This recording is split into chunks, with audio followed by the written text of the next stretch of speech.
Hello everyone, आपके अपने YouTube channel में आपका स्वागत है। तो आज आप लोगों को क्लास 10वीं के विज्ञान का केमिस्ट्री यानी रसायन शास्त्र का एमसीक्यू प्रश्न लेकर आए हैं और इस एमसीक्यू प्रश्न में 16 प्रश्नों को आज आप लोगों को सॉल्यूशन लेकर आए हैं रासायनिक अभिक्रिया समीकरण का। तो चलिए दोस्तों, अब इस प्रश्नों को हल करते हैं 16 प्रश्नों का। तो ये रहा आप लोगों का पहला प्रश्न। लिखा हुआ है, जब पोटेशियम धातु की जल से क्रिया करवाते हैं तो इसका क्या होता है। ए ऑप्शन है ऑक्सीकरण होता है, बी अपचयन होता है, सी अप्रभावित रहता है, डी जल का अपघटन होता है। इसका सही आंसर क्या होगा। जब पोटेशियम धातु की जल से क्रिया करवाते हैं तो इसका क्या होता है। तो इसका सही आंसर होगा पहला का ए, ऑक्सीकरण होता है। जब पोटेशियम धातु की जल से क्रिया करवाते हैं, अभिक्रिया करके, ये ऑक्सीकरण होता है। इसी प्रकार अगला प्रश्न है दूसरा। लिखा हुआ है, मैग्नीशियम का वायु में जलना है। मैग्नीशियम का वायु में जलना है। ए ऑप्शन है अपचयन, बी वाष्पन, सी ऑक्सीकरण, डी ऊर्ध्वापातन। तो इसका सही आंसर क्या होगा। मैग्नीशियम का वायु में जलना, अपचयन होता है, वाष्पन होता है, ऑक्सीकरण होता है, ऊर्ध्वपातन होता है। तो इसका सही आंसर होगा दूसरा का सी, ऑक्सीकरण होता है मैग्नीशियम का वायु में जलाने पर, ठीक है, या जलने पर। इसी प्रकार अगला प्रश्न है तीसरा। लिखा हुआ है, जिंक की तनु सल्फ्यूरिक से क्रिया करने पर कौन सी गैस निकलेगी। ए ऑप्शन है O2 यानी oxygen, B hydrogen, C sulphur dioxide SO2, D उपयुक्त में से कोई नहीं। तो इसका सही आंसर क्या होगा। जिंक की तनु H2SO4 यानी तनु सल्फ्यूरिक अम्ल से क्रिया करके कौन सी गैस निकलती है।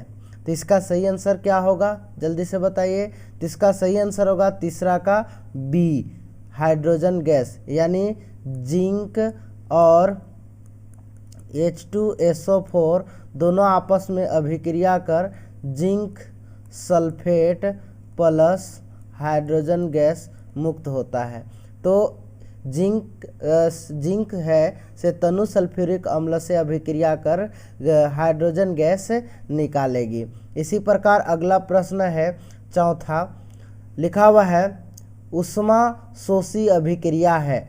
ऊष्मा शोषी अभिक्रिया। ए ऑप्शन है CaO का जल में घुलना यानी कैल्शियम ऑक्साइड का जल में घुलना, बी अमोनियम क्लोराइड का जल में विलयन बनाना, सी सोडियम हाइड्रोक्साइड का जलीय विलयन बनना, डी इनमें सभी। तो ऊष्मा शोषी अभिक्रिया है। ऊष्मा शोषी अभिक्रिया वे अभिक्रिया होती है जो अभिक्रिया करके ऊष्मा का अवशोषण करता है, उसे ऊष्मा शोषी अभिक्रिया कहते हैं। तो ये इसका सही आंसर क्या होगा चौथा का। तो इसका सही आंसर होगा चौथा का बी, अमोनियम क्लोराइड NH4Cl का जल में विलयन बनाना। इसी प्रकार अगला प्रश्न है पांचवा।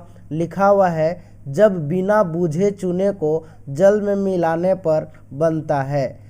ए ऑप्शन है बुझा हुआ चूना, बी बिना बुझा हुआ चूना, सी जल, डी उपर्युक्त सभी।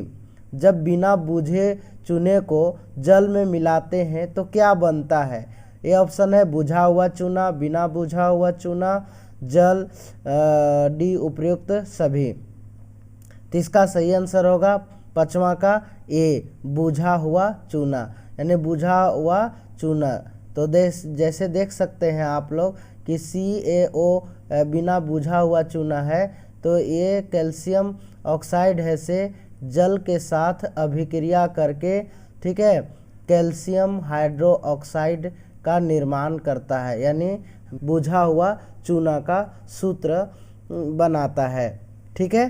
तो पांचवा का कौन सा आंसर होगा, ए होगा। इसी प्रकार अगला प्रश्न है। लिखा हुआ है छठा, किसी रासायनिक समीकरण का संतुलन किस आधार पर किया जाता है। किसी रासायनिक समीकरण को बैलेंस है से यह संतुलन किस आधार पर किया जाता है। ए ऑप्शन है ऊर्जा संरक्षण के नियम, बी द्रव्यमान संरक्षण के नियम, सी ए और बी दोनों, डी उपयुक्त में से कोई नहीं। मतलब किसी रासायनिक समीकरण का जो बैलेंस करते हैं तो उस बैलेंस किस आधार पर किया जाता है। तो इसका सही आंसर क्या होगा छठा का। तो इसका सही आंसर होगा छठा का बी, द्रव्यमान संरक्षण के नियम के अनुसार ऐसे किसी रासायनिक समीकरण को हम लोग क्या करते हैं, संतुलन करते हैं या बैलेंस करते हैं। इसी प्रकार अगला प्रश्न है 7वां नंबर, लिखा हुआ है चिप्स बनाने वाले चिप्स की थैली में कौन सी गैस युक्त कर देते हैं ताकि उनसे उपचयन न हो सके। मतलब चिप्स की जो चिप्स बनाते हैं तो चिप्स की थैली में कौन सी युक्त गैस कर देते हैं ताकि उनसे उपचयन न हो सके। ये ऑप्शन है हाइड्रोजन, बी ऑक्सीजन, सी क्लोरीन, डी नाइट्रोजन। तो इसका सही आंसर क्या होगा। तो इसका सही आंसर होगा 7वां का डी, नाइट्रोजन। चिप्स की थैली में कौन सी गैस भरी जाती है, नाइट्रोजन गैस। इसी प्रकार अगला प्रश्न है, लिखा हुआ है नाइट्रोजन ऑक्साइड NO2 का धुआं किस रंग का होता है। नाइट्रोजन ऑक्साइड का धुआं कैसा होता है। ए भूरे रंग का, बी नीले रंग का, सी काला रंग का, डी पीले रंग का। तो इसका सही आंसर क्या होगा। तो इसका सही आंसर होगा 8वां का ए, भूरे रंग का। NO2 यानी सोडियम ऑक्साइड का धुआं भूरे रंग का होता है। इसी प्रकार अगला प्रश्न है 9वां, लिखा हुआ है कैल्शियम ऑक्साइड को जल में घोलने पर ऊष्मा में क्या परिवर्तन होता है। जब कैल्शियम ऑक्साइड को जल में घोलते हैं यानी कैल्शियम ऑक्साइड CaO को जल में मिलाते हैं तो क्या होता है, घुलने पर ऊष्मा में क्या परिवर्तन होता है। ए ऑप्शन है ऊष्मा उत्सर्जित होता है, बी ऊष्मा अवशोषित होता है, सी ए और बी दोनों, डी उपयुक्त में से कोई नहीं। तो इसका सही आंसर होगा 9वां का ए, ऊष्मा उत्सर्जित होता है। ठीक है ना। जब बिना बुझा हुआ चूना जल में मिलाते हैं तो बुझा हुआ चूना जब बनता है तो जो पात्र में अगर इस तरह से डालते हैं जल में कैल्शियम ऑक्साइड को तो गर्म हो जाता है। ठीक है ना, यानी ऊष्मा देता है, ऊष्मा निकलता है। ठीक है। तो इसी प्रकार अगला प्रश्न है 10वां, लिखा हुआ है कोयले का दहन किस प्रकार की अभिक्रिया है। कोयला का दहन यानी कोयले का जलना किस प्रकार की अभिक्रिया है। ए संयोजन तथा ऑक्सीकरण, बी अपचयन अभिक्रिया, सी रेडॉक्स अभिक्रिया, डी उपयुक्त सभी। तो इसका सही आंसर क्या होगा। तो इसका सही आंसर होगा 10वां का ए, संयोजन तथा ऑक्सीकरण। कोयले का दहन है से संयोजन तथा ऑक्सीकरण अभिक्रिया है। इसी प्रकार अगला प्रश्न है, लिखा हुआ है 11 नंबर, कॉपर से अधिक सक्रिय धातु है। ए ऑप्शन है iron, B zinc, C magnesium, D उपयुक्त सभी। इसका सही आंसर क्या होगा। कॉपर से अधिक सक्रिय धातु मतलब कॉपर से बहुत तेज से अभिक्रिया करने वाला धातु इनमें से कौन सा है। आयरन, जिंक, मैग्नीशियम, डी उपयुक्त सभी। तो इसका सही आंसर होगा 11 का डी, उपयुक्त सभी। कॉपर से अधिक सक्रिय धातु आयरन, जिंक, मैग्नीशियम ये सभी है। इसी प्रकार अगला प्रश्न है 12वां, लिखा हुआ है रासायनिक अभिक्रिया के होने के किन प्रेक्षण के आधार पर ज्ञात किया जाता है। ए ऑप्शन है पदार्थों की भौतिक में परिवर्तन होना, बी पदार्थ का रंग बदलना, सी अभिक्रिया के तापन में परिवर्तन, डी उपयुक्त सभी। मतलब समझेंगे कि रासायनिक अभिक्रिया जब होता है तो किन प्रेक्षण के आधार पर हम कह सकते हैं कि रासायनिक अभिक्रिया हो रहा है। ये ऑप्शन है पदार्थ की भौतिक में परिवर्तन होना, बी पदार्थ का रंग बदलना, सी अभिक्रिया के तापमान में परिवर्तन होना, डी उपयुक्त सभी। तो इसका सही आंसर होगा 12 का डी, उपयुक्त सभी। यानी पदार्थ की भौतिक में परिवर्तन होने लगता है, पदार्थ का रंग में परिवर्तन होने लगता है और अभिक्रिया के तापमान में भी परिवर्तन होने लगता है, तो समझ जाते हैं हम लोग कि इसमें क्या हो रहा है, रासायनिक अभिक्रिया हो रहा है। इसी प्रकार अगला प्रश्न है 13वां, लिखा हुआ है वह अभिक्रिया जिसमें एक अविलय पदार्थ बनाता है उसे कहते हैं। ए अवक्षेपण अभिक्रिया, बी ऊष्माक्षेपी अभिक्रिया, सी संयोजन अभिक्रिया, डी अपघटन अभिक्रिया। तो इसका सही आंसर क्या होगा? वह अभिक्रिया जिसमें एक अविलय पदार्थ बनाता है उसे कहते हैं अवक्षेपण अभिक्रिया, ऊष्माक्षेपी अभिक्रिया, संयोजन अभिक्रिया, अपघटन अभिक्रिया। तो इसका सही आंसर होगा 13वां का ए अवक्षेपण अभिक्रिया। इसी प्रकार अगला प्रश्न है 14वां, लिखा हुआ है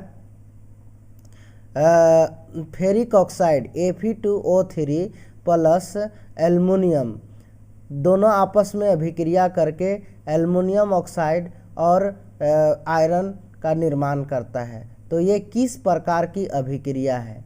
ठीक है, ए ऑप्शन है संयोजन अभिक्रिया, बी द्विविस्थापन अभिक्रिया, सी वियोजन अभिक्रिया, डी विस्थापन अभिक्रिया। यहाँ वियोजन होगा। ठीक है, तो ये जो रासायनिक समीकरण दिया गया है तो ये रासायनिक समीकरण कैसी अभिक्रिया है? ठीक है, तो इसका सही आंसर क्या होगा जल्दी से बताइए। तो इसका सही आंसर होगा 14वां का डी विस्थापन अभिक्रिया। इसी प्रकार अगला प्रश्न है 15वां, लिखा हुआ है संक्षारण के कारण चांदी पर चढ़ने वाली परत का रंग क्या होता है? ए काली परत, बी हरी परत, सी पीली परत, डी सफेद परत। मतलब जब संक्षारण के कारण चांदी पर चढ़ने वाली परत का रंग कैसा हो जाता है चांदी के ऊपर जब संक्षारण होता है तब। ठीक है, तो इसका सही आंसर क्या होगा? तो इसका सही आंसर होगा 15वां का ए काली परत। चांदी के ऊपर है से जब संक्षारण होता है तो इसके ऊपर चांदी के ऊपर काली परत जमने लगता है। इसी प्रकार अगला प्रश्न है, लिखा हुआ है वह अभिक्रिया जिसमें दो या दो से अधिक पदार्थ मिलकर एक नया पदार्थ बनाते हैं तो क्या कहलाता है? ए अवक्षेपण अभिक्रिया, बी ऊष्माक्षेपी अभिक्रिया, सी संयोजन अभिक्रिया, डी अपघटन अभिक्रिया। बताइए जल्दी से। वह अभिक्रिया जिसमें दो या दो से अधिक पदार्थ मिलकर एक नया पदार्थ बनाते हैं, ठीक है, तो उसे क्या कहते हैं?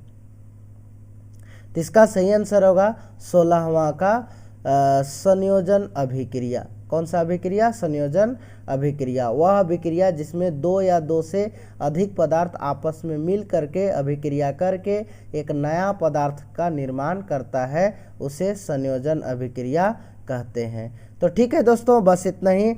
अगर ये वीडियो आप लोगों को अच्छा लगे तो लाइक करें और अपने दोस्तों के पास शेयर करें। अगर आप मेरे YouTube चैनल में नए हैं तो इस चैनल को ज़रूर सब्सक्राइब करें।